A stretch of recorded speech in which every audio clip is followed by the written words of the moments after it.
ഉണ്ണിമുകുന്ദൻ വഴിയാണ് അദ്ദേഹത്തിന് ആദ്യം പരിചയപ്പെട്ടത്. എൻ്റെ അനിയത്തിക്കാണെങ്കിലും അത്തരം യാതൊരുവിധ പ്രഷറും വീട്ടുകാർ തരാറില്ല. ഇപ്പൊ സുഭാഷ് ചന്ദ്രബോസ്, അതുപോലെ തന്നെ കുട്ടനാടൻ വ്ലോഗ്, മേഹു മൂസ, അതിനുശേഷം എവിടെയായിരുന്നു? നമ്മളാരും എല്ലാം തികഞ്ഞ ഭൂമിയിലേക്ക് പറഞ്ഞു വിട്ട ആളുകളൊന്നും അല്ല. പക്ഷേ അദ്ദേഹത്തിന്റെ ടെൻഷൻ കൊണ്ട് ചിലപ്പോൾ ഒരുപക്ഷെ പറ്റിയിട്ടുണ്ടാവില്ല. അല്ലെങ്കിൽ അനുപല്ലവി ചരണം എന്നുള്ള സ്ട്രക്ചർ ഒന്നും ഇപ്പൊ ഇല്ല സിനിമയിൽ യൂസ് ചെയ്യുന്നില്ല. അവനവൻ ഇൻഡിപെൻഡന്റ് ആണ്, അവനവനൊരു വ്യക്തിത്വം ഉണ്ടെങ്കിൽ അതാണ് ഏറ്റവും ഇമ്പോർട്ടന്റ് ആയിട്ട് വേണ്ടത്. അത് ആൺകുട്ടിയാണെങ്കിലും പെൺകുട്ടിയാണെങ്കിലും വ്യക്തി സ്വാതന്ത്ര്യം എന്ന് പറയുന്ന സാധനവും സ്വന്തം കാലിൽ നിൽക്കാനുള്ള കഴിവാണ് എല്ലാവർക്കും വേണ്ടതെന്നാണ് ഞാൻ വിശ്വസിക്കുന്നത്. അതിൽ ഡിക്യുവിന്റെ മാത്രമല്ല, കുറെ പേര് നിവിൻ പോളിന്റെ സൗണ്ട് പോലെ ഉണ്ടായിരുന്നു എന്നൊക്കെ പറഞ്ഞിട്ട് അങ്ങനെ സിനിമ മേഖലയിൽ ഒന്ന് ഇപ്പം ആർക്ക് വേണമെങ്കിൽ പാടാം എന്നൊരു രീതിയിലുള്ള നമ്മുടെ തന്നെ ഒരു ടെക്നിക്കാലിറ്റി അങ്ങനെ മാറിയിട്ടുണ്ട് ഭയങ്കരമായിട്ട്. അഭിനയിക്കാൻ അവസരം കിട്ടിയാൽ പോവും, എനിക്ക് പറ്റുന്നതാണെങ്കിൽ ചെയ്യും. അന്നത്തെ ആ പൊടിമീശക്കാരനാണ് ഇവൻ ഭയങ്കര മെച്ചൂർഡായിട്ട് സംസാരിക്കുന്നത്. അത് പ്രായം കൂടുന്തോറും നമുക്ക് പൊടിമീശ വലിയ മീശയാവും. നമ്മുടെ നീ എന്റെ കാമുകി അല്ലേടി, നിന്റെ പരാതികൾ തീർന്നോടി, കണ്ണേ നീ എന്റേതെന്നല്ലേടി, കണ്ണീറ് കൊള്ളാതെ കാക്കാടി, ചക്കര പെണ്ണ ഞാൻ നോക്കാടി, നീലക്കടമ്പുകൾ പൂത്തെടി, നിത്യ കല്യാണിയും തോറ്റടി, പണ്ടേ നീ എന്റേതെന്നല്ലേടി, വീഴാതെ നോക്കണേടി ജമന്തി. ഹായ്, ഹലോ, നമസ്കാരം. ഇന്നെൻ്റെ കൂടെ വിശേഷങ്ങൾ പങ്കുവയ്ക്കാൻ വേണ്ടി ഐഡിയ സ്റ്റാർ സിംഗർ സീസൺ 4 ജനഹൃദയങ്ങളിൽ ഇടം നേടിയതും ഒരു ഗാനരചയിതാവ്, ഒരു സംഗീത സംവിധായകൻ, അതിലുപരി ഒരു നടൻ എന്ന നിലയിൽ പ്രശസ്തനായ നമ്മുടെ ശ്രീനാഥാണ്. ശ്രീനാഥെ, സ്വാഗതം. Thank you. എന്തൊക്കെയുണ്ട് വിശേഷങ്ങൾ? നല്ല വിശേഷം, നന്നായിട്ടിരിക്കുന്നു. കല്യാണം കഴിഞ്ഞിപ്പോൾ 2 വർഷമായല്ലേ? 2 വർഷം ആവാൻ പോകുന്നു. ഇപ്പം പുള്ളിക്കാരി എന്തി? പുള്ളിക്കാരി ജോലിക്ക് പോയി. കല്യാണത്തിന് മുമ്പുള്ള ലൈഫും ഇപ്പോഴുള്ള ലൈഫും എന്തൊക്കെ മാറ്റങ്ങളാണ് വന്നിരിക്കുന്നത്? കല്യാണം കഴിഞ്ഞു എന്നുള്ളൊരു മാറ്റം ഉണ്ടായിട്ടുള്ളൂ. അതിനു മുമ്പും നമ്മൾ എങ്ങനെയായിരുന്നു അതുപോലെ തന്നെയാണ് പിന്നീട്. കാരണം അറിയാത്ത ഒരാളെ അല്ല കല്യാണം കഴിച്ചിട്ടുള്ളത്. പരസ്പരം അറിഞ്ഞ് ഇഷ്ടപ്പെട്ട് മനസ്സിലാക്കിയാണ് കല്യാണം കഴിച്ചത്. അപ്പം അതുകൊണ്ട് തന്നെ അതിനു മുമ്പും അതിന് ശേഷം അങ്ങനെ പ്രത്യേകിച്ച് വലിയ മാറ്റങ്ങളൊന്നും തോന്നിയിട്ടില്ല. എന്നാലും നമ്മൾ പ്രേമിച്ചുകൊണ്ടിരിക്കുമ്പോഴത്തേക്കും ഇപ്പൊ പരാതിയൊക്കെ പറയാറുണ്ടോ? അത്തരം അങ്ങനത്തെ ഒരു ഭയങ്കര പരാതികളും അങ്ങനത്തെ പ്രശ്നങ്ങളുമായിട്ടുള്ളൊരു റിലേഷൻഷിപ്പ് ആയിരുന്നില്ല ഞങ്ങളുടെ.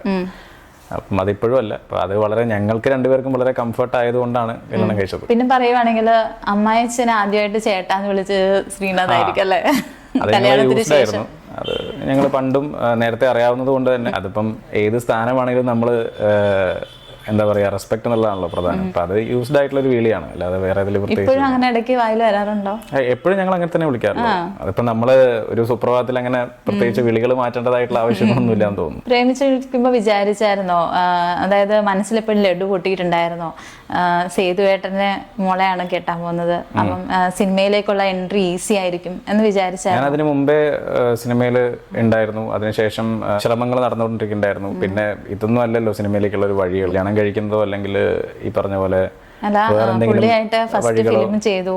അല്ല, ഞാൻ അതാ പറഞ്ഞു വന്നത്. അത്തരം കുറുക്ക് വഴികളല്ല സിനിമയിലേക്ക് പ്രത്യേകിച്ച് എൻട്രി ആവാനോ, അല്ലെങ്കിൽ അതുകൊണ്ട് എൻട്രി ആയിട്ടും പ്രത്യേകിച്ച് വലിയ കാര്യമൊന്നുമില്ല. നമുക്ക് ടാലന്റോ നമുക്ക് അതിൽ നിൽക്കാനുള്ള കഴിവുണ്ടെങ്കിൽ മാത്രമാണ് ഏത് ഫീൽഡിലും നമുക്ക് സർവൈവ് ചെയ്ത് മുന്നോട്ട് പോകാൻ പറ്റുള്ളൂ. അപ്പൊ അത് സിനിമയാണെങ്കിലും സംഗീതമാണെങ്കിലും ഏത് മേഖലയാണെങ്കിലും അങ്ങനെയാണെന്നാണ് ഞാൻ വിശ്വസിക്കുന്നത്. അതിൽ നമ്മൾ പിന്നെ രണ്ടുപേരും ഇഷ്ടപ്പെടുന്നതും ഇത് കുട്ടിയുടെ അച്ഛനാരാ അമ്മയാണ് ആരാന്ന് നോക്കിയിട്ടല്ലോ പ്രേമിക്കാൻ നടക്കുന്നത്. അപ്പോൾ അല്ലെങ്കിൽ അങ്ങനെ ഒരു പരസ്പരം ആണും പെണ്ണും ഇഷ്ടപ്പെടുന്ന അങ്ങനെയല്ലോ, അതിൻ്റെതായിട്ടുള്ള കാര്യങ്ങളൊക്കെ തന്നെ. ഇപ്പൊ പുള്ളിക്കാരി എന്താ ചെയ്യുന്നത്?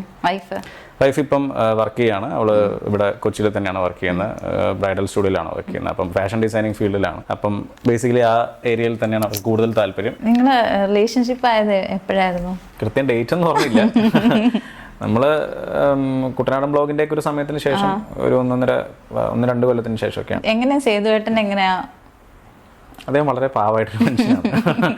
എല്ലാരും അതെ. നിങ്ങൾ തമ്മിൽ ഫ്രണ്ട്ഷിപ്പ് പോലെ? ഞങ്ങള് വളരെ നല്ല സുഹൃത്തുക്കളാണ്. ഇത് എത്ര നാളായി ഇപ്പം ഫ്ലാറ്റില്? ഇവിടെ ഞങ്ങൾ 1 വർഷത്തോളം ആവാറായി. ഇപ്പം ഇതിനു മുമ്പും കല്യാണത്തിന് മുമ്പ് ഇവിടെ തന്നെയായിരുന്നു താമസിച്ചിട്ടുണ്ടായിരുന്നത്. പിന്നീട് അത് വാങ്ങിച്ചു ശേഷമാണ് പിന്നെ ഇന്റീരിയർ ഒക്കെ ചെയ്തത്. അപ്പൊ ലൈഫ് ഹാപ്പി ആയിട്ട് പോകുന്നു? അതെ, അതാണല്ലോ വേണ്ടത്. എപ്പോഴെങ്കിലും അഭിപ്രായ വ്യത്യാസം ഉണ്ടായിട്ടുണ്ടോ? ഇല്ല, അങ്ങനെ സംഭവിക്കാറില്ല പൊതുവെ. ഞങ്ങളങ്ങനെ ഉണ്ടായിട്ടില്ല. അപ്പൊ അത് നേരത്തെയും ഇല്ലാതിരുന്നതുകൊണ്ടാണ് നമ്മൾ, ഞാൻ പറഞ്ഞല്ലോ, കല്യാണം കഴിക്കാം എന്നൊരു തീരുമാനത്തിൽ എത്തുന്നത്. പരസ്പരം നന്നായിട്ട് മുന്നോട്ട് പോകും എന്നൊരു തോന്നലും വിശ്വാസമൊക്കെ ഞങ്ങൾക്ക് പേഴ്സണലി തോന്നിയത് കൊണ്ടാണ് അതിലേക്ക് എത്തിയത്. കല്യാണം കഴിഞ്ഞ് ഹണിമൂണൊക്കെ പോയത് എവിടെയാ? ഞങ്ങൾ തായ്ലൻഡിലാണ് ആ സമയത്ത് പോയിട്ടുണ്ടായിരുന്നത്. പിന്നെ ഞങ്ങള് ഇടയ്ക്ക് ഓരോ യാത്രകൾ പോകാറുണ്ട്.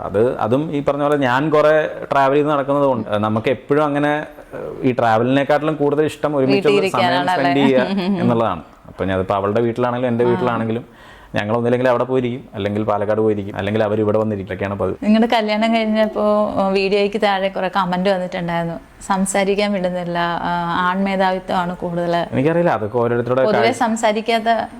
അതാ ഞാൻ പറഞ്ഞത്, നമ്മൾ ഓരോ കാര്യങ്ങൾ കാണുന്ന കണ്ണുപോലെ ഇരിക്കും. ഏത് കാര്യമാണെങ്കിലും നമ്മൾ കാണുന്നത് ഒരു സ്ക്രീനിന്റെ അകത്ത് കൂടെ കാണുന്ന ഒരു കാര്യത്തിനെ കുറിച്ചാണ് ഏതോ സ്ഥലത്ത് ഏതോ ഒരു മനുഷ്യൻ എവിടെ ഇരുന്ന് കമന്റ്. എല്ലാ കാര്യവും അങ്ങനെയാണല്ലോ. അപ്പൊ ആ എക്സാക്ട് പോയിന്റിൽ എന്താണെന്ന് അറിയാതെ വെറുതെ നമ്മുടെ ഒരു അഭിപ്രായം പറയാനുള്ള അതൊരു പ്ലാറ്റ്ഫോം അവിടെ ക്രിയേറ്റ് ചെയ്യപ്പെട്ട് കിടക്കുന്നുണ്ട്. അതുകൊണ്ടാണല്ലോ ഇങ്ങനെ എഴുതുന്നത്. അല്ലെങ്കിൽ പണ്ട് കാലത്ത് അത് പറയാനുള്ള സാഹചര്യം ഇല്ല. അതുകൊണ്ട് ആരും തൽപരരായിരുന്നില്ല ഇത്തരം കാര്യങ്ങൾ പറയാനോ ആലോചിച്ച് സമയം മെനക്കെടുത്താനോ. ഒരുപാട് കാര്യങ്ങളുണ്ടായിരുന്നു വേറെ ആലോചിക്കാൻ.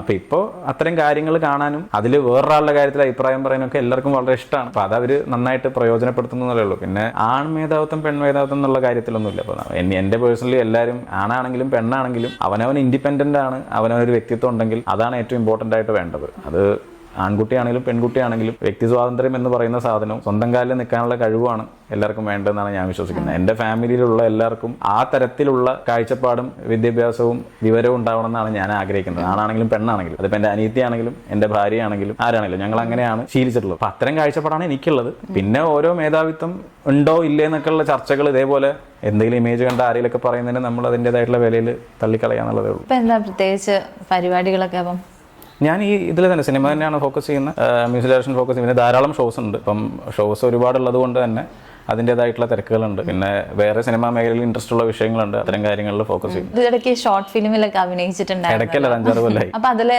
സൗണ്ട് കേട്ട് പലരും കമന്റ് ഇട്ടിട്ടുണ്ടായിരുന്നു, DQന്റെ സൗണ്ട്. എനിക്കും പേഴ്സണൽ ആയിട്ട് അങ്ങനെ തോന്നി, DQന്റെ സൗണ്ട് പോലെ. ഞാനിപ്പം സംസാരിക്കുന്ന അതേ സൗണ്ട് തന്നെയാണ്. എനിക്ക് തോന്നുന്നു കുറച്ചുകൂടെ ചിലപ്പം കുറച്ചുകൂടെ ചെറുതായിരിക്കും അതിലത്തെ വോയിസ്. എനിക്കത് 26 വയസ്സോ അങ്ങനെ എന്തോ വരുന്നത് അത് ചെയ്യുന്ന സമയത്ത്. അപ്പോൾ ആ സമയത്തിൻ്റെ സൗണ്ട് ഓരോ സമയത്തും നമുക്ക് വർഷം കഴിയുന്തോറും മാറ്റം വന്നുകൊണ്ടിരിക്കുന്ന ഒരു സംഭവമാണ്. അപ്പോൾ ആ ടൈമിൽ അതിൽ DQന്റെ മാത്രമല്ല കുറേ പേര് നിവിൻ പോളിന്റെ സൗണ്ട് പോലെ ഉണ്ടായിരുന്നു എന്നൊക്കെ പറഞ്ഞിട്ട് അങ്ങനെ പലതരം കമന്റ്സ് വന്നിട്ടുണ്ടായിരുന്നു ആ സമയത്ത്. അപ്പോൾ അന്നത് ഈ പറഞ്ഞ പോലെ നമ്മൾ ആരുടെയെങ്കിലും പറയുന്നു വിചാരിച്ച് ചെയ്തതല്ല. നമ്മൾ നമ്മുടെ ഇഷ്ടപ്രകാരം. എൻ്റെ സുഹൃത്ത് വളരെ ക്ലോസ് ഫ്രണ്ട് ആയിട്ടുള്ള അരുൺ കൃഷ്ണ എന്ന പുള്ളിയാണ് അത് ഡയറക്റ്റ് ചെയ്തിട്ടുള്ളത്, എഴുതിയിട്ടുള്ളത്. അപ്പം ഞങ്ങളുടെ ഒരു ആഗ്രഹമായിരുന്നു ആ സമയത്തൊരു ഷോർട്ട് ഫിലിം ചെയ്യുക എന്നുള്ള. അത് ഐഡിയ സ്റ്റാർ സിംഗറിന് ശേഷമായിരുന്നു. ഐഡിയ സ്റ്റാർ സിംഗർ കഴിഞ്ഞത് 2010-ലാണ്. അത് കഴിഞ്ഞ് 6-7 വർഷത്തിന് ശേഷമാണ് ഇത് ചെയ്യുന്നത്. വിജയ് ഫാൻ ആയിരുന്നല്ലോ, ഇപ്പോഴും വിജയ് ഫാൻ ആണോ? അത് ഒരു സമയത്തായിട്ട് നമ്മൾ മാറേണ്ടതായിട്ടുള്ള ആവശ്യമൊന്നുമില്ലല്ലോ. അപ്പൊ അത് അന്നും ഇന്നും ഒരേപോലെ ഇഷ്ടമാണ്. പിന്നെ എപ്പോഴെങ്കിലും കണ്ടിട്ടുണ്ടോ വിജയ്? ഇല്ല, കണ്ടിട്ടില്ല. ഒന്ന് സംസാരിക്കാനും പറ്റിയിട്ടില്ല. ഇല്ല, അന്ന് സംസാരിക്കാൻ നമ്മൾ അന്നും കാണുന്ന എക്സ്പെക്ട് ചെയ്തിട്ട് കണ്ടതൊന്നും അല്ല. അന്ന് അദ്ദേഹം ഏതൊരു സിനിമയുടെ പ്രൊമോഷന്റെ ഭാഗമായിട്ട് ട്രിവാൻഡ്രത്ത് വന്നപ്പോൾ ഏഷ്യാനെറ്റ് ചാനൽ ഇനീഷ്യേറ്റീവ് എടുത്തിട്ട് അതിന്റെ കൂടെ തന്നെ ഒരുപാട് ചാനൽസ് ഉണ്ടായിരുന്നു. അതിലെന്തോ കുറച്ച് സമയം അദ്ദേഹത്തിന് ഒറ്റ ദിവസവും കുറെ കാര്യങ്ങളുമായിട്ട് വന്ന എന്തൊരു പരിപാടിയായിരുന്നു. അപ്പം അതിലത്തെ ഒരു കുറച്ച് സമയമാണ് ഷൂട്ട് ചെയ്യാൻ കിട്ടിയിട്ടുണ്ടായിരുന്നത്. അപ്പോൾ ആ ക്യാമറ ഓൺ ആയിരിക്കുന്ന സമയത്താണ് നമ്മൾ എല്ലാവരും അദ്ദേഹത്തിനെ കണ്ടിട്ടുണ്ടായിരുന്നത്.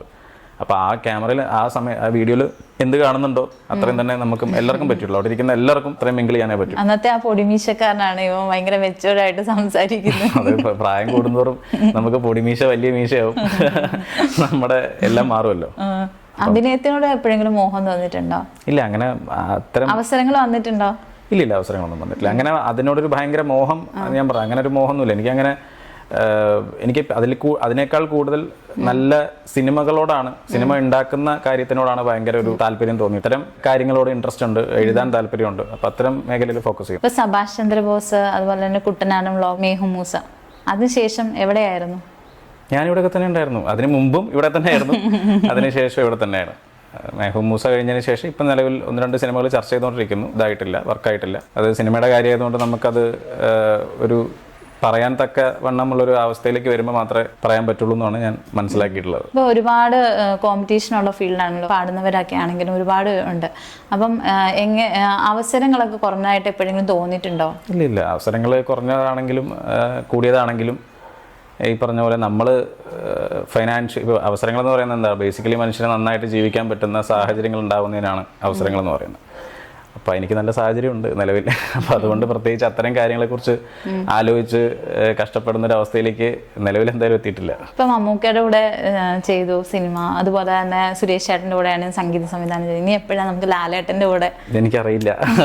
ഇത് രണ്ടും ഞാൻ മനഃപൂർവ്വം എന്താ പറയുക, ഇത്രയും വലിയൊരു നടന്മാരുടെ കൂടെ, മഹാന്മാരുടെ കൂടെ വർക്ക് ചെയ്യാൻ പറ്റുമെന്ന് എക്സ്പെക്ട് ചെയ്തിട്ട് വർക്ക് ചെയ്തതല്ല, അത് സംഭവിച്ചതാണ്. അപ്പോൾ അതുകൊണ്ട് തന്നെ അത്തരത്തിൽ സംഭവിക്കുമെന്ന് ഞാൻ വിശ്വസിക്കുന്നു. എപ്പോഴാണ് ഈ മ്യൂസിക് ഒരു പ്രൊഫഷനായിട്ട് എടുക്കാമെന്ന് തീരുമാനത്തിലെത്തിയത്? ഇല്ല, എനിക്കത് മാത്രമേ അറിയുന്നുണ്ടായിരുന്നുള്ളൂ. ഞാൻ പഠിച്ചുകൊണ്ടിരിക്കുന്ന സമയത്ത് നമുക്ക് ബേസിക്കലി ഏതാണോ കൂടുതൽ പാഷനേറ്റ് ആയിട്ടിരിക്കുന്നത്, നമ്മൾ ഏറ്റവും കൂടുതൽ താല്പര്യം കൊടുക്കുന്നത് ഇതിനാണോ അതിൽ സ്റ്റിക്ക് ഓൺ ചെയ്യണം എന്നാണ് എൻ്റെ ഫാമിലിയിൽ നിന്നാണെങ്കിലും എൻ്റെ പേഴ്സണലി ഉള്ളൊരു താല്പര്യത്തിലാണെങ്കിലും കൂടുതൽ ഞാൻ ഉദ്ദേശിക്കുന്ന അതാണ്, ഇഷ്ടപ്പെടുന്ന അതാണ്. അപ്പം പണ്ട് തൊട്ടേ പാടുന്ന സമയം തൊട്ടിട്ട് തന്നെ, കോളേജ് ടൈമൊക്കെ തൊട്ടിട്ട് തന്നെ എൻ്റെ ഫീൽഡ് മ്യൂസിക് തന്നെയാണ്, അല്ലെങ്കിൽ സിനിമാപരമായിട്ടുള്ള മേഖലയിലേക്കായിരിക്കും സഞ്ചരിക്കുക എന്നുള്ളത് വീട്ടിലും എനിക്കും നല്ല ബോധ്യമുള്ള കാര്യമാണ്.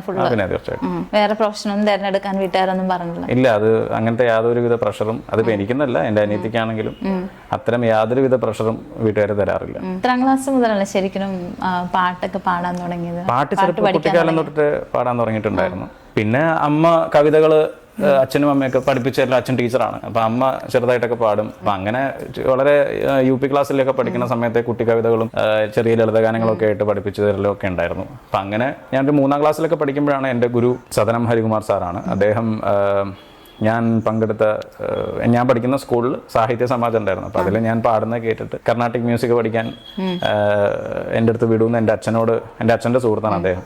അപ്പം അങ്ങനെ പറഞ്ഞിട്ടാണ് ഞാൻ സാറിൻ്റെ അടുത്ത് പോയി ചേർന്ന് കർണാട്ടിക് പഠിക്കുന്നത്. ഇപ്പോഴും പഠിക്കുന്നുണ്ടോ പാട്ട്? ഇപ്പോഴും പഠിക്കുന്നുണ്ട്. പക്ഷേ സാറിനും എനിക്കും സമയത്തിൻ്റെതായിട്ടുള്ള ഒരുപാട് ബുദ്ധിമുട്ടുകളുള്ളത് കൊണ്ട് രണ്ടുപേർക്കും സൗകര്യമുള്ളപ്പോഴും ഒക്കെയാണ്. ഇപ്പോൾ ഒരുപാട് മ്യൂസിക് ഡയറക്ടേഴ്സ് ഉണ്ട്, അതുപോലെ പാട്ട് പാടുന്നവർ ഒരുപാട് പേരുണ്ടല്ലോ. അപ്പോൾ അവരൊന്നും ശ്രദ്ധിക്കപ്പെടാതെ പോകുന്നുണ്ട്. 1-2 സിനിമ ചെയ്തതിന് ശേഷം പിന്നെ വിട്ടുമാറുകയാണ് ചെയ്യുന്നത്.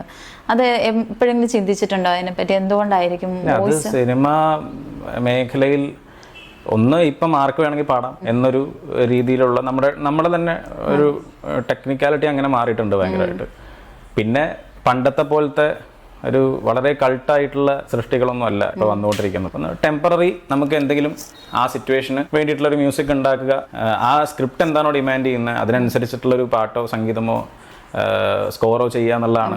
എല്ലാവർക്കും ഓരോ കോൺസെപ്റ്റ് ഉണ്ടാവും. ഓരോ ഡയറക്ടർക്ക് ഇന്ന പോലെയാണ് എൻ്റെ സിനിമ വേണ്ടത് എന്നുള്ളൊരു കോൺസെപ്റ്റ് ഉണ്ടാവും. അപ്പോൾ അതിനനുസരിച്ചിട്ടുള്ള സിറ്റുവേഷൻസിൽ അത്തരം പാട്ടുകളും കാര്യങ്ങളുമാണ് ഇപ്പോൾ കൂടുതലായിട്ട് വന്നുകൊണ്ടിരിക്കുന്നത്. അപ്പോൾ ഒരു ഗായകൻ, അല്ലെങ്കിൽ പണ്ട് ദാസ് സാർ, മലയാളത്തിലാണെങ്കിൽ ജയന്ത സാർ, MG സാർ എന്ന് പറഞ്ഞിട്ടൊരു വലിയ ഒരുപാട് ഗാനങ്ങൾ പാടുന്ന മഹാരഥന്മാരായിട്ടുള്ള ഒരുപാട് പേരുണ്ടായിരുന്നു. ഇപ്പം അങ്ങനെ ഇന്ന ആൾ പാടിയാലേ ശരിയാവൂ, അല്ലെങ്കിൽ ഇന്ന ആൾക്കേ പാട്ടുള്ളൂ എന്നൊരു കാര്യമില്ല. നമുക്ക് ആരെ കൊണ്ട് വേണമെങ്കിൽ പാടിക്കാന്നുള്ളതാണ്. അപ്പം അത് തന്നെ ഒരാൾ സിനിമയിൽ പാടി എന്നുള്ളത് ഒരു മഹത്തായിട്ടുള്ള കാര്യം ആയിട്ടുള്ള കാലമൊക്കെ പോയി. സിനിമയിൽ പാടി എന്നുള്ളത് അല്ലെ, ഇതെല്ലാം ഒരു ജോലിയാണ്. നമ്മളെല്ലാവരും പണിയെടുക്കുന്നത് നമുക്ക് താല്പര്യമുള്ള ഒരു മേഖലയിൽ ചെയ്യുന്നു, അതിൽ അവസരങ്ങൾ വരുന്നു എന്നുള്ള കാര്യമുള്ളൂ. അല്ലാതെ ഇന്ന ആൾ ഇന്നത് ചെയ്തു എന്ന് പറഞ്ഞുകൊണ്ടൊരു മഹത്തായ കാര്യം എന്നുള്ളൊരു പരിപാടിയൊക്കെ എനിക്ക് തോന്നുന്നു ജനങ്ങളുടെ ഇടയിൽ നിന്ന് അങ്ങനത്തെ കാര്യം ഇല്ലല്ലോ ഇപ്പം. ഒരിടയ്ക്ക് യേശുദാസിന്റെ പാട്ടുകൾ മാത്രമായിരുന്നു അല്ലേ? പക്ഷെ ഞാൻ പറഞ്ഞു വന്നതാണ്, അതെല്ലാം കൾട്ടുകളാണ്, നാഴികക്കല്ലുകളായിട്ടുള്ള മാറിയിട്ടുള്ള പല സിനിമകളും അതിലുപരി എത്രയോ ഗാനങ്ങളും സംഗീതജ്ഞരും ഒക്കെ ഇൻവോൾവ് ആയിട്ടൊരു ഇൻഡസ്ട്രിയാണ് നമ്മുടെ. പക്ഷെ ഇന്ന് അത്തരം കാര്യങ്ങളുടെ ആവശ്യം വളരെ കുറവാണ്. എനിക്ക് തോന്നുന്നു നാളെ സംഭവിച്ചുകൂടാകില്ല, പക്ഷെ ഇപ്പോഴത്തെ അവസ്ഥയിൽ ഇല്ല. എപ്പോഴെങ്കിലും ചിന്തിച്ചായിരുന്നോ ഞാനൊരു മ്യൂസിക് ഡയറക്ടർ ആകും? അല്ല, ഞാൻ ഈ ഫീൽഡിലായിരിക്കും എന്നുള്ളത് എനിക്ക് വളരെ ഉറപ്പായിട്ടുള്ള കാര്യമായിരുന്നു. ഇന്നതാവും എന്നൊന്നും ചിന്തിച്ചിട്ടില്ല. ഓരോന്ന് ആവാൻ വേണ്ടി നമ്മൾ പരിശ്രമിക്കുകയാണല്ലോ. അപ്പൊ ആ പരിശ്രമമാണ് ഏറ്റവും വേണ്ടപ്പെട്ട കാര്യം ഞാൻ വിശ്വസിക്കുന്നു. എങ്ങനെയാ സേതുവേട്ടനിലോട്ട് എത്തിയ കണക്ഷൻ? ഞങ്ങള് കുട്ടനാടൻ ബ്ലോഗ് എന്നുള്ള സിനിമയാണ് ഞാൻ ആദ്യമായിട്ട് സംഗീത സംവിധാനം ചെയ്തത്. അപ്പൊ ആ സമയത്താണ് അദ്ദേഹത്തെ പരിചയപ്പെട്ടത്. ഞങ്ങള് ആക്ടർ ഉണ്ണി മുകുന്ദൻ വഴിയാണ് അദ്ദേഹത്തിന് ആദ്യം പരിചയപ്പെട്ടത്. ഉണ്ണിച്ചേട്ടനെ ഞങ്ങൾ ഒരുമിച്ചൊരു ട്രിപ്പ് ഉണ്ടായിരുന്നു. അപ്പം അതില് ഞങ്ങൾ ക്ലോസ് ആയിട്ടുണ്ടായിരുന്നു. സേതുചേട്ടനെ പരിചയപ്പെട്ടു. അങ്ങനെയാണ് സിനിമയിലേക്ക്. പരിചയപ്പെടുന്നതിന് മുമ്പേ കണക്ഷൻ തുടങ്ങിയതല്ലേ? ഏതാ? മോളുമായിട്ട് അല്ല, ഞങ്ങൾ അത് കഴിഞ്ഞിട്ടും ഒരുപാട് കഴിഞ്ഞിട്ടാണ്. സുഭാഷ് ചന്ദ്രബോസിലെ ഒരു പാട്ട് പാടില്ലേ, ജമന്തി, അത് കുറെ പേര് പറഞ്ഞിട്ടുണ്ട് സ്ലോ ടെമ്പോയിലാണ് പാടിയത്. അത് സ്ലോ ടെമ്പോയിലാണ്. ആ പാട്ട് നമുക്ക് കമ്പോസ് ചെയ്യുന്നതും ആ പാട്ട് എങ്ങനെയാണ് ഇപ്പൊ കേൾക്കുന്നത് ആ രീതിയിലാണ് ചെയ്യുന്നത്. അത് കുറച്ചുകൂടെ ഫാസ്റ്റ് ആയി കൊള്ളാന്നായിരുന്നു എന്നൊക്കെയായിരുന്നു. അതിപ്പോ നമുക്ക് ഫാസ്റ്റ് ആക്കാൻ പറ്റില്ല. ഒരു സാധനം ചെയ്തു വെച്ച് കഴിഞ്ഞിട്ട് അത് ആദ്യം ഒരു സംവിധായകന്റെ സൃഷ്ടിയാണ്. അദ്ദേഹം ഇന്ന പോലെ വേണമെന്ന് പറഞ്ഞ്, അല്ലെങ്കിൽ ഇതാണ് ഈ പാട്ടിന്റെ ഒരു സിറ്റുവേഷൻ, ഇങ്ങനെയാണ് ഈ പാട്ട് വേണ്ടത് എന്ന് നമ്മുടെ ആവശ്യപ്പെട്ടിട്ട് ആ രീതിയിൽ ഉണ്ടാക്കിയ പാട്ടാണ്. അതിനുശേഷം അത് പുറത്തു വിട്ട് കഴിഞ്ഞാൽ നമുക്ക് ഓരോരുത്തർക്കും അഭിപ്രായം പറയാനുള്ള സ്വാതന്ത്ര്യമുണ്ട്. പക്ഷെ എല്ലാവരുടെ അഭിപ്രായത്തിനനുസരിച്ച് നമുക്കത് മാറ്റാൻ പറ്റില്ല. അത് ഓൾറെഡി വന്നു പോയൊരു സാധനമാണ്. അപ്പൊ അത് മേക്ക് ചെയ്ത ആളുകളുടെ ഇൻട്രസ്റ്റ് പ്രകാരം, ഞാൻ ഉൾപ്പെടെയുള്ള ആളുകൾ ഇഷ്ടപ്രകാരം ചെയ്തു വെച്ചൊരു സാധനമാണ്. അപ്പൊ അത് VC അഭിലാഷ് ചേട്ടനാണ് അത് സംവിധാനം ചെയ്തിട്ടുള്ള സിനിമ. അപ്പൊ അത് അദ്ദേഹത്തിന്റെ ഇഷ്ടവും അദ്ദേഹത്തിന്റെ കൽപ്പനയൊക്കെയാണ് ആ സിനിമ. അതൊന്ന് സ്പീഡിലൊന്നും സ്പീഡിൽ പാടാൻ പറ്റില്ല ആ പാട്ട് ആ രീതിയിലേ പാടാൻ പറ്റും. അങ്ങനെ ആണ് ആ പാട്ട് ചിട്ടപ്പെടുത്തിയിട്ടുള്ളത്. ആ ചിട്ടപ്പെടുത്തിയ സംഗീതം അതിന്റെ ആദ്യം ട്യൂണാണ്. അത് സുഭാഷ് ചന്ദ്രബോസിന് വേണ്ടി ചെയ്തു വെച്ച പാട്ടുമല്ല, അതിൽ ഒരു ട്യൂൺ മാത്രമായിരുന്നു. ആ ട്യൂൺ അഭിലാഷ് ചേട്ടന് കേട്ട് ഇഷ്ടപ്പെട്ട് കഴിഞ്ഞപ്പോൾ നമുക്കിത് ഈ സിനിമയിൽ ഉപയോഗിക്കാൻ പറ്റുമെന്ന് അദ്ദേഹം പറയുകയും അങ്ങനെയാണ് ആ സിനിമയിലേക്ക് ആ പാട്ട് ഉൾപ്പെടുത്തിയിട്ടുള്ളത്. അപ്പൊ അതിന്റെ ഒരു സ്പീഡ് അത് തന്നെയായിരുന്നു. കുറെ പേര് കമന്റ് ഇട്ടായിരുന്നു ആ സ്പീഡിലൊന്ന് പാടിയിരുന്നെങ്കിൽ നല്ലതായിരുന്നു. അത് ഓരോരുത്തരുടെ താല്പര്യമല്ലേ. അതിപ്പം ചിലർക്ക് അത് നല്ലതായിട്ട് തോന്നുന്നുണ്ടാവും, ചിലർക്ക് കുറച്ചുകൂടെ സ്പീഡ് കൂട്ടി. അതിപ്പോ ഈ പാട്ടിനല്ല, തീർന്നു പോകുന്നു പറയുന്നുണ്ട് ആൾക്കാർ. സ്പീഡ് 3 മിനിറ്റ് ഓൾറെഡി ഉണ്ട്. 3 മിനിറ്റ് പോലും നമ്മുടെ ആളുകൾക്ക് ഇപ്പം ഒരു സാധനം കാണാനോ കേൾക്കാനുള്ള ക്ഷമയില്ല എന്നാണ് ഞാൻ മനസ്സിലാക്കുന്നത്. നമ്മൾ പോലും ഇത്രയും അതിനോട് ഒരു ഭയങ്കര അട്രാക്ഷൻ തോന്നിക്കഴിഞ്ഞാൽ മാത്രമാണ് ഒരു വീഡിയോയോ അല്ലെങ്കിൽ ഒരു സംഭവം ഇത്ര മിനിറ്റ് കാണുന്നൊരു പ്രവണതയില്ല. അല്ലെങ്കിൽ നമ്മൾ എത്ര നേരം കാണും? ഇപ്പോഴത്തെ സിനിമയിലത്തെ പാട്ട് തന്നെ 2.5 മിനിറ്റ് 2.25 മിനിറ്റ് ഒക്കെയാണ് മാക്സിമം. ഒരു പല്ലവി അനുപല്ലവി, അതിൽ കൂടുതൽ ആ സ്ട്രക്ചറും മാറി. പല്ലവി അനുപല്ലവി ചരണം എന്നുള്ള ഒരു സ്ട്രക്ചറൊന്നും ഇപ്പൊ ഇല്ല, സിനിമയിൽ യൂസ് ചെയ്യുന്നില്ല. പല സിനിമയിൽ പെർട്ടിക്കുലർ ടൈം എന്നുള്ള പരിപാടിയൊക്കെ മാറി. പിന്നെ ഇതാണ്, നമുക്ക് എല്ലാവർക്കും ഒപ്പീനിയൻ പറയാനുള്ള അധികാരം ഉണ്ടല്ലോ. എന്തിനെ കുറിച്ച് വേണമെങ്കിൽ ആർക്ക് വേണമെങ്കിലും എന്ത് വേണമെങ്കിൽ സംസാരിക്കാം. അതാണല്ലോ ഇപ്പോഴത്തെ ഇന്നലെ നടന്ന പ്രശ്നമാണേലും പറ്റിയ ആളോടാണ് ഞാനിപ്പോ വന്നിരിക്കുന്നത്. എന്താ പറയാനുള്ള ആ വിഷയത്തെ പറ്റി? ആവശ്യത്തിൽ കൂടുതൽ ആളുകൾ ആവശ്യത്തിനും അനാവശ്യത്തിനും സംസാരിച്ചു കഴിഞ്ഞു ഇല്ലേ? ആ നിമിഷത്തിൽ അദ്ദേഹത്തിന് വന്നൊരു പിഴയായിരിക്കാം. പിന്നെ എല്ലാവരും മനുഷ്യരാണ്.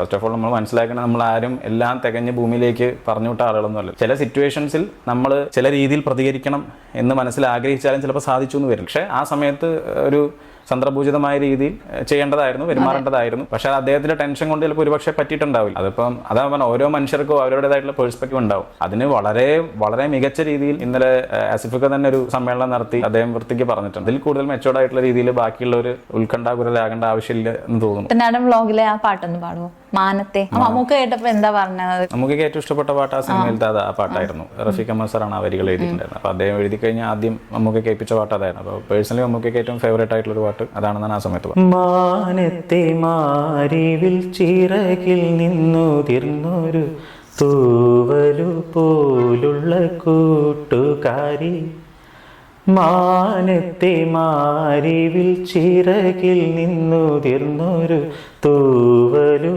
പോലുള്ള കൂട്ടുകാരി, കാലത്തെ വെളുപ്പിനു കോടി മുണ്ടുടുത്തെത്തും പ്രാവു പോൽ കുണുങ്ങണ കൂട്ടുകാരി, എന്റെ കൂട്ടുകാരി. ഇപ്പോഴും അത് കേൾക്കുമ്പോ അതൊരു 90s ഉള്ളൊരു പാട്ട് പോലെ വേണമെന്നായിരുന്നു ആദ്യം തൊട്ടുള്ള ഒരു നിർദ്ദേശം. അതിനനുസരിച്ചിട്ടുള്ളതാണ് അതിന്റെ ഒരു വരികളും ആണെങ്കിലും ട്യൂൺ ആണെങ്കിലും. അതിൽ പിന്നെ എങ്ങനെ മെഹുമൂസിലോട്ട് എത്തിയത്? മെഹുമൂസിലേക്ക് വന്നത് സുഭാഷ് ചന്ദ്രബോസിന്റെ സംഗീതം. ആ സിനിമ ആക്ച്വലി സ്റ്റുഡിയോയിലൊന്ന് കണ്ടിട്ട് റിവ്യൂ അങ്ങനെ എന്തോ കണ്ടിട്ട് ജിബു ചേട്ടൻ അഭിലാഷ് ചേട്ടൻ്റെ അടുത്ത് ആണ് എന്നെ മീറ്റ് ചെയ്യണമെന്ന് പറഞ്ഞിട്ടുണ്ടായിരുന്നു ആദ്യം പരിചയപ്പെട്ടത്. അതിനുശേഷമാണ് അദ്ദേഹം എൻ്റെ അടുത്ത് ഈ സിനിമ ഇങ്ങനൊരു സിനിമ ചെയ്യുന്നുണ്ട്, അതിൽ സംഗീതം ചെയ്യണം. കാരണം അദ്ദേഹം അത്തരം പാട്ടുകൾ ഇഷ്ടപ്പെടുന്ന ഒരാളായിരുന്നു. അങ്ങനെയാണ് ഇതിലേക്ക്. പൊതുവെ മെലഡി പാടാനാണോ ഇഷ്ടം? പാട്ടുകാരെന്നുള്ള രീതിയിൽ നമ്മൾ എല്ലാ പാട്ടിനോടും താല്പര്യം വേണമെന്നാണ്. ഞാൻ എല്ലാ തരം പാട്ടുകളും കേൾക്കാറുണ്ട്, മെലഡി പാട്ടുകൾ കേൾക്കാറുണ്ട്, അതുപോലെ തന്നെ അടിപൊളി പാട്ടുകളും. ഷോ ചെയ്യുകയാണെങ്കിൽ നമ്മൾ എല്ലാ ടൈപ്പ് പാട്ടുകളും പാടണം. ഞാൻ എല്ലാ തരം പാട്ടുകളും ട്രൈ ചെയ്യാറുണ്ട്. അപ്പൊ അങ്ങനെയാണെങ്കിൽ മാത്രമാണ് നമുക്ക് ഇത് കേൾക്കാൻ വരുന്ന ആസ്വാദകരെ ഡ്രസ് ചെയ്യാനോ അല്ലെങ്കിൽ അവരെ ഒരു എന്റർടൈൻ ആക്കാൻ പറ്റുള്ളൂ. ഐഡിയ സ്റ്റാർസിംഗിൽ കൂടുതൽ രവീന്ദ്ര മാഷിന്റെ പാട്ടാണല്ലേ പാടിയിട്ടുള്ളത്? രവീന്ദ്ര മാഷ് എനിക്ക് ഭയങ്കര ഫേവറേറ്റ് ആയിട്ടുള്ള ആളാണ്. അതുപോലെ തന്നെ ജോൺസൺ മാഷ് വളരെ ഫേവറേറ്റ് ആയിട്ടുള്ള മ്യൂസിക് ഡയറക്ടറാണ്. അപ്പൊ അവരുടെ പാട്ടുകൾ ഇപ്പം പിന്നെ വേറെ കാര്യം എന്ന് വെച്ചാൽ ഒരു റിയാലിറ്റി ഷോയില് അതെ ഇപ്പൊ സെമി ക്ലാസിക്കൽ അല്ലെങ്കിൽ ടഫ് സോങ് റൗണ്ട് എന്നൊക്കെ പറഞ്ഞിട്ട് പല പേരിൽ വളരെ ടഫ് ആയിട്ടുള്ള പാട്ടുകൾ പാടേണ്ട റൗണ്ട് ആകുമ്പോൾ എല്ലാ റിയാലിറ്റി ഷോയിലും രവീന്ദ്രൻ മാഷുടെയും ജോൺസൺ മാഷുടെ ഒക്കെ പാട്ടുകളാണ് ഇന്നും പാടാൻ പറ്റൂ. ദേവരാജൻ മാഷുടെ ഒക്കെ പഴയ പാട്ടെടുക്കാൻ ദക്ഷിണാമൂർത്തി സ്വാമികളുടെയും ദേവരാജൻ മാഷുടെ ഒക്കെ പാട്ടുകൾ പാടാം. അതല്ലെങ്കിൽ ഒരു കാലഘട്ടത്തിന് ഇപ്പുറം രവീന്ദ്രൻ മാഷുടെയും ജോൺസൺ മാഷുടെയും പാട്ടുകളാണ് ഇന്നും ഏറ്റവും ബുദ്ധിമുട്ടേറിയ പാട്ടുകൾ എന്ന് പറഞ്ഞ് മലയാളത്തിൽ നിലനിൽക്കുന്ന പാട്ടുകൾ. പാടി ഫലിപ്പിക്കാൻ പാടാണ്, ഇത്തരം ഗംഭീരമായിട്ടുള്ള സൃഷ്ടികളാണ്, വരികളാണ്. ആ പാട്ടുകൾ നമ്മൾ പാടിയേ പറ്റുള്ളൂ. അപ്പം നമ്മളും കൂടുതൽ അങ്ങോട്ടായിരിക്കും. ഇപ്പൊ അങ്ങനത്തെ ഒരു ചോയ്സ് വന്നു കഴിഞ്ഞാൽ നമ്മൾ അത്തരം പാട്ടുകളെ, ഇത്തരം മ്യൂസിക് ഡയറക്ടേഴ്സിന്റെ പാട്ടിലേക്ക് നമ്മൾ പോവുള്ളൂ. പിന്നെ പേഴ്സണലി എനിക്ക് അദ്ദേഹത്തിന്റെ പാട്ടുകൾ ഭയങ്കര ഇഷ്ടമുള്ള പാട്ടുകളാണ്. ഐഡിയ സ്റ്റാർസിംഗ് എന്നൊരു വേദിയിലെത്തുക ഭയങ്കര കഷ്ടപ്പാട് നടന്ന ഒരു കാര്യമായിരുന്നു. അതായത് ടാലന്റും ഭാഗ്യവും എന്നതിലുപരി ഒരു സാമ്പത്തികം എപ്പോഴെങ്കിലും തോന്നിയിട്ടുണ്ട്? ഇല്ല, അതില് എനിക്ക് തോന്നുന്നു സാമ്പത്തികമായിട്ടൊക്കെ കൂടുതൽ കാര്യങ്ങൾ വേണ്ടത് ഈ ഡാൻസ് ഓറിയന്റഡ് ആയിട്ടുള്ള റിയാലിറ്റി ഷോയിലൊക്കെയാണ്. അതിന് ഒരുപാട് പ്രോപ്പർട്ടീസും അതെനിക്ക് തോന്നുന്നു ഇപ്പൊ ചാനൽസ് നിന്നൊക്കെ ചെയ്യുന്നുണ്ടെന്ന് തോന്നുന്നു. എനിക്ക് സ്പോൺസർ അങ്ങനെ പല രീതിയിലുള്ള കാലത്തുണ്ടായിരുന്നോ അങ്ങനെ? ഇല്ല, നമ്മുടെ സ്റ്റാർ സിംഗറിലൊന്നും പിന്നെ പാട്ട് പ്രത്യേകിച്ച് ഒരു ഭാരമുള്ള കാര്യമൊന്നുമല്ലോ കൊണ്ടുനടക്കാൻ. അത് കഴിവുള്ളവന് കൂടെ ഉണ്ടാവും എന്ന രീതിയിലായതുകൊണ്ട് നമ്മുടെ റിയാലിറ്റി ഷോന്റെ സമയത്ത് അതിലെത്തിപ്പെടുക എന്നുള്ളത് ഒരു പാലക്കാട് എന്നൊരു സാധാരണ ഗ്രാമത്തിലുള്ള എനിക്ക് ബുദ്ധിമുട്ടുള്ള കാര്യം തന്നെയായിരുന്നു. നമ്മൾ സാധാരണ രീതിയിൽ, പക്ഷെ എല്ലാവരെ പോലെ തന്നെ ഇതിൽ വന്നിട്ടുള്ളവരെല്ലാം പല പല മേഖലയിൽ പല ജീവിത സാഹചര്യത്തിൽ വന്ന ആളുകളാണ്. അതില് അപ്ലൈ ചെയ്യാനുള്ള ഒരു ആഡ് കണ്ടു, അങ്ങനെ അപ്ലൈ ചെയ്യുന്നു, ഏഷ്യാനെറ്റിൽ വിളിക്കുന്നു, അവിടെ പോയി ഓഡീഷൻ നടത്തുന്നു. ഓഡീഷൻ നടത്തി കഴിഞ്ഞിട്ട് നമ്മൾ അതിൽ കയറുന്നു. അതിനുശേഷം പിന്നെ പ്രത്യേകിച്ച് നമുക്ക് കഴിവുണ്ടെങ്കിൽ നിലനിന്ന് പോകാന്നുള്ളതേ ഉള്ളൂ. അല്ലാതെ വേറെ ആ സമയത്ത് പാടുന്ന എന്താണോ അത് ജഡ്ജ് ചെയ്യപ്പെടും, അത് ഓൺ എയർ ആളുകൾ കാണും. ഇപ്പൊ 99 മാർക്ക് സിസ്റ്റം മാറി.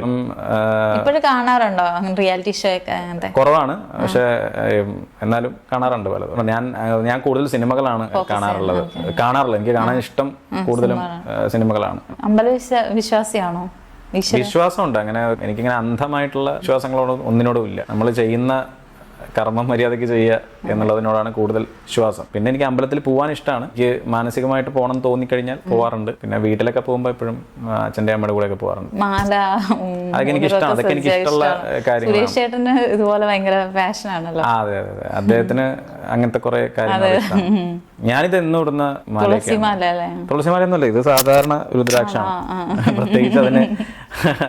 പ്രത്യേകിച്ച് ഒരു വിശ്വാസത്തിന്റെ പരിപാടിയൊന്നുമില്ല. സെലിബ്രിറ്റികളുടെ ഇപ്പം മരണ വീട്ടിലൊക്കെ ആണെങ്കിലും സോഷ്യൽ മീഡിയ കുറെ പോസ്റ്റ് ഒക്കെ വരാറുണ്ടല്ലോ, അവരുടെ ഇമോഷൻസ് ഒക്കെ വിറ്റ് കാശാക്കുന്നത്. അപ്പൊ അതിനെ പറ്റിയുള്ള അഭിപ്രായം എന്താ? എല്ലാവരുടെയും എല്ലാ തരത്തിലുള്ള ഇമോഷണൽ വിൽപ്പനയാണല്ലോ കൂടുതലും സോഷ്യൽ മീഡിയയിലുള്ള ഒരു കാര്യം. അപ്പൊ നല്ല കാര്യങ്ങളുടെ കൂടെ തന്നെ തുടർച്ചയായിട്ട് നടക്കുന്നുണ്ട്.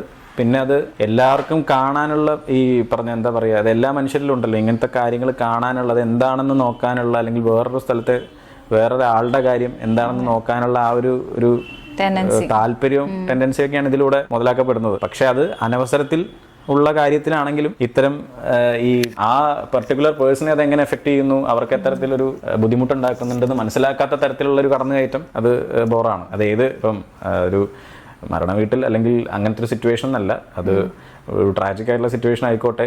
ഈവൻ ചിലർക്ക് ചിലരുടെ പ്രൈവസി കീപ്പ് ചെയ്യണമെന്ന് ഭയങ്കര ആഗ്രഹം ഉണ്ടാവും. അതിപ്പോൾ ഹാപ്പി മൊമെന്റ് ആണെങ്കിൽ അത്തരത്തിലാണെങ്കിലും അതൊരു അതിപ്രസരം. പക്ഷെ അത് ഇന്നത്തെ കാലഘട്ടത്തിന്റെയാണ്, അതൊന്നും ചെയ്യാൻ പറ്റില്ല. അത് എല്ലാവരുടെയും എവിടെ നോക്കിയാലും അങ്ങനത്തെ ഒരു കാര്യത്തിലൂടെയാണ് നമ്മൾ കടന്നു പോകുന്നത്. അത് അതിന്റെ പാർട്ടായിട്ട് കൊണ്ടുപോകാന്നുള്ളതേ ഉള്ളൂ. അല്ലാതെ അതിനോട് ഭയങ്കര അമർഷം രേഖപ്പെടുത്തിയിട്ടോ അത് തെറ്റാണെന്ന് പറഞ്ഞിട്ടോ ഒന്നും പ്രത്യേകിച്ച് കാര്യമില്ല. തെറ്റാണെന്ന് പറഞ്ഞാൽ നീ ആരടാ തെറ്റാന്ന് പറയാൻ നീ ആരടാ എന്ന് ചോദിച്ചുകൊണ്ട് ഒരുപാട് കമന്റ്സ് എഴുതാൻ ആളുകൾ ഉണ്ടാവും. ശരിയാണെന്ന് പറഞ്ഞു കഴിഞ്ഞാൽ ഓഹോ നീ ശരിയാണെന്ന് പറഞ്ഞു, അങ്ങനെ കമന്റ്സ് എഴുതാൻ ഒരുപാട് പേരുണ്ടാവും. നമ്മളെ സപ്പോർട്ട് ചെയ്യാൻ ഒരുപാട് പേരുണ്ടാവും. അപ്പൊ ഇത്തരം ചർച്ചകൾക്ക് ആളുകൾക്ക് വളരെ സമയമുണ്ട്, അതിനുള്ള ഒരു താല്പര്യമുണ്ട്. ഇങ്ങനെ ഈ എതിർവശം അല്ലെങ്കിൽ ഏത് വശത്ത് നിന്ന് ഇങ്ങനെ ഓപ്പോസിറ്റ് പറയാനും ഇപ്പുറത്തുള്ള ആളെ പ്രൊട്ടക്ട് ചെയ്യാനോ അല്ലെങ്കിൽ അപ്പുറത്തുള്ള ആളെ സപ്പോർട്ട് ചെയ്യാനോ അങ്ങനത്തെ അത് തന്നെയാണ്. അത് സോഷ്യൽ മീഡിയ യുഗമാണല്ലോ ഇപ്പം മൊത്തത്തിൽ. നമുക്ക് വേണ്ട ഒരു ഫാസ്റ്റ് സോങ് പാടും. മെഹമൂസയില് എഗെയിൻ റഫീഖ് അഹമ്മദ് സാറാണ് എഴുതിയിട്ടുള്ളത്. അതില് ഞാനാണ് ആ പാട്ട് പാടിയിട്ടുള്ളത്. അപ്പം ഞാനൊരു സിനിമയിൽ ഒരു മുഴുനീള പാട്ട് പാടുന്ന സിനിമയും ഗാനവുമാണ്. അഭിനയിക്കാൻ അവസരം കിട്ടിയാൽ പോവും. എനിക്ക് പറ്റുന്നതാണെങ്കിൽ ചെയ്യും. അതാ ഞാൻ പറഞ്ഞു, എനിക്ക് അങ്ങനെ ഇന്നത് ചെയ്യൂ അല്ലെങ്കിൽ ഇന്നത് ചെയ്യില്ല എന്നുള്ള അങ്ങനത്തെ പ്രത്യേകിച്ച് ഒബ്സഷൻ ഒന്നും ഏതിനോടും ഇല്ല. അത് ഇന്ന് ആർക്കും അത് ഉണ്ടായിട്ട് കാര്യമില്ല, ഉണ്ടാവരുതെന്നാണ് ഞാൻ പറയുന്നത്. കാരണം എന്ന് വെച്ചാൽ ഇവിടെ എല്ലാവരും അങ്ങനെയാണല്ലോ, എല്ലാവരും ഓപ്പർച്യൂണിറ്റീസ് നോക്കുന്നതാണ്. ഇതിൽ സർവൈവ് ചെയ്യാൻ ആഗ്രഹിക്കുന്നുണ്ടെന്നുണ്ടെങ്കിൽ അത്തരം കടമ്പിടുത്തങ്ങളോ അല്ലെങ്കിൽ ഒരു കാര്യത്തിൽ മാത്രം സ്റ്റിക്ക് ഓൺ ചെയ്ത് മുന്നോട്ട് പോകണം നിർബന്ധമൊന്നുമില്ല. അതെവിടെ ആരും എഴുതി വെച്ചിട്ടില്ല. പക്ഷെ നമുക്കും കൂടെ അത് കൺവീനിയന്റ് ആണോ, നമുക്ക് ചെയ്യാൻ പറ്റുന്നുണ്ടോ എന്നുള്ള ബോധ്യത്തോടു കൂടെ അത് ചെയ്യുക എന്നുള്ളതേ ഉള്ളൂ. ഇപ്പം സാധാരണ ഒരു അഭിനേതാവാണ് ഒരു പാട്ട് പാടുന്ന ആളും ഒക്കെ ആണെങ്കിൽ നമ്മൾ സിനിമയിൽ പെട്ടെന്ന് ശ്രദ്ധിക്കപ്പെടും ചെയ്യും. പക്ഷെ ഒരു പാട്ടുകാരൻ മാത്രമാണെങ്കിൽ ഒതുങ്ങി പോകുന്നതായിട്ട് തോന്നിയിട്ടുണ്ടോ? ഇല്ല, അതാ ഞാൻ പറഞ്ഞു, അത് ഓരോരുത്തരുടെ വ്യക്തിപരമായിട്ടുള്ള കാര്യങ്ങളാണ്. ഇപ്പോൾ ഒരാൾക്ക് പാട്ടുകാരൻ മാത്രമായിട്ട് ജീവിച്ചാൽ മതി, അല്ലെങ്കിൽ ചിലപ്പോൾ അതിനോട് മാത്രമേ താല്പര്യം ഉണ്ടാവും. പാടാൻ മാത്രം ഇൻട്രസ്റ്റ് ഉള്ള ആളുകൾക്ക് മറ്റൊന്നിനോടും താല്പര്യമില്ലാത്ത ആളുകളുണ്ട്. ഇത് ബേസിക് മനുഷ്യന്റെ താല്പര്യമാണല്ലോ ഇത് ബേസിക് അടിസ്ഥാനം. അപ്പൊ അതല്ലാതെ വേറെ ഇപ്പൊ വിനീത് ശ്രീനിവാസൻ എന്ന മനുഷ്യൻ എല്ലാ മേഖലയിലും കഴിവ് തെളിയിച്ച ഒരാളാണ്. അദ്ദേഹം പാട്ടുകാരനാണ്, സംവിധായകനാണ്, ലിറിസിസ്റ്റാണ്. അപ്പൊ അത് പെട്ടെന്ന് ഒരാൾക്ക് ആവാൻ പറ്റുന്ന സാധനമല്ല. അദ്ദേഹത്തിന് ആ ടാലന്റ് ഉള്ളത് കൊണ്ടാണ് അത് ആവാൻ പറ്റുന്നത്. ആവാൻ പറ്റാത്ത ഒരാൾക്ക് അല്ലെങ്കിൽ അത്തരം മേഖലയിൽ ഇൻട്രസ്റ്റ് ഇല്ലാത്ത ഒരാൾക്ക് അയ്യോ എനിക്ക് അങ്ങനെ ആവാൻ പറ്റുന്നില്ല എന്നുള്ള സങ്കടപ്പെട്ടിട്ട് കാര്യമില്ല. അതല്ലെങ്കിൽ അദ്ദേഹത്തിന് ചിലപ്പോൾ താല്പര്യം ഉണ്ടാവില്ല. അപ്പൊ അതിന്റെ സങ്കടത്തിന്റെ ആവശ്യമില്ല. ചെയ്യുന്ന മേഖല മാത്രം ഫോക്കസ് ചെയ്ത് മുന്നോട്ട് പോയാൽ മതി. തെങ്ങുലപ്പൊന്മറവിൽ തെന്നും ചന്ദ്രക്കലയോ പണ്ടു കണ്ടു കൊതിച്ച നിൻ സുന്ദരമുഖമോ കാലം കുറെ കഴിഞ്ഞാലും കാണാതെന്നും വിരിയുന്ന ഇല്ലി വേലിക്കപ്പുറത്തെ ചെമ്പകത്തിൻ മലരോ. തെങ്ങുലപ്പൊന്മറവിൽ തെന്നും ചന്ദ്രക്കലയോ പണ്ടു കണ്ടു കൊതിച്ച നിൻ സുന്ദരമുഖമോ കാലം കുറെ കടന്നാലും കാണാതെന്നും വിരിയുന്ന ഇല്ലി വേലിക്കപ്പുറത്തെ ചെമ്പകത്തിൻ മലരോ. മലയാളികൾ ഒരുപാട് പേര് കേൾക്കാൻ ആഗ്രഹിക്കുന്നുണ്ട്. ഗൾഫിൽ നിന്ന് വരെയൊക്കെ മെസ്സേജ് വന്നിട്ടുണ്ട്. ഒരിടയ്ക്ക് ഇന്റർവ്യൂ കൊടുത്തപ്പോഴത്തേക്കും ഇപ്പൊ പുള്ളിക്കാരൻ എവിടെയാണെന്ന് അന്വേഷിച്ച് നടന്നവരായിരുന്നു. ദുർഗാ വിശ്വനാഥമായിട്ടൊരു ഷോ ചെയ്തിട്ടുണ്ടായിരുന്നില്ല? അതൊരു പാട്ടായിരുന്നു. ഞങ്ങൾ ഒരുമിച്ച് ഫ്ലവേഴ്സിലായിരുന്നു പാടിയ പാട്ട് ശേഷം ശ്രദ്ധിക്കപ്പെട്ടിട്ടുണ്ട്. ആ സമയത്തായിരുന്നു. പിന്നെ ഒരുപാട് പേര് എൻ്റെ അടുത്ത് പറയാറുണ്ട് നല്ല കവേഴ്സ് ചെയ്യൂ കവേഴ്സ്. എനിക്കൊരു ലോക്ക്ഡൌണിന്റെ സമയത്ത് ഞാൻ ഒരു യൂട്യൂബ് ചാനൽ സ്റ്റാർട്ട് ചെയ്തിട്ടുണ്ടായിരുന്നു. അപ്പം ആ സമയം അതിൽ പാട്ടുകൾ മാത്രമേ ഉള്ളൂ. അപ്പൊ അത് ഇനി എന്താ പാടാത്ത കൂടുതൽ കവേഴ്സ് ചെയ്തുകൂടെ എന്നൊക്കെ ചോദിക്കുന്നുണ്ട്. എനിക്ക് സമയം കിട്ടിയിട്ടില്ല. പിന്നെ അത് നമ്മളായിട്ടൊരു ഇനീഷ്യേറ്റീവ് എടുത്ത് ചെയ്യാതെ നടക്കില്ല. അപ്പൊ അതിങ്ങനെ കിടക്കായിരുന്നു. അപ്പൊ ഇനിയിപ്പോ അതൊന്ന് വീണ്ടും നന്നായി ചെയ്യണം എന്ന് ആഗ്രഹമുണ്ട്. അപ്പം ഈ പറഞ്ഞ പരാതികൾ മാറ്റാൻ പറ്റുമെന്ന് വിചാരിക്കുന്നു. അപ്പൊ ഇനിയും ഒരുപാട് അവസരങ്ങൾ ഉണ്ടാകട്ടെ എന്ന് ഈശ്വരനോട് ആത്മാർത്ഥമായിട്ട് പ്രാർത്ഥിക്കുന്നു. അപ്പം ഒരുപാട് അവസരങ്ങളൊക്കെ ഉണ്ടായതിനു ശേഷം ഞാൻ വീണ്ടും നിങ്ങളുടെ മുന്നിൽ വരാൻ പറ്റട്ടെ എന്ന് ഞാനും ആഗ്രഹിക്കുന്നു. അപ്പം എല്ലാവരോടും ഒന്ന് പേഴ്സണലി ശ്രീജയോടും അതുപോലെ തന്നെ എല്ലാവരോടും പ്രേക്ഷകരോടും നന്ദി. Thank you.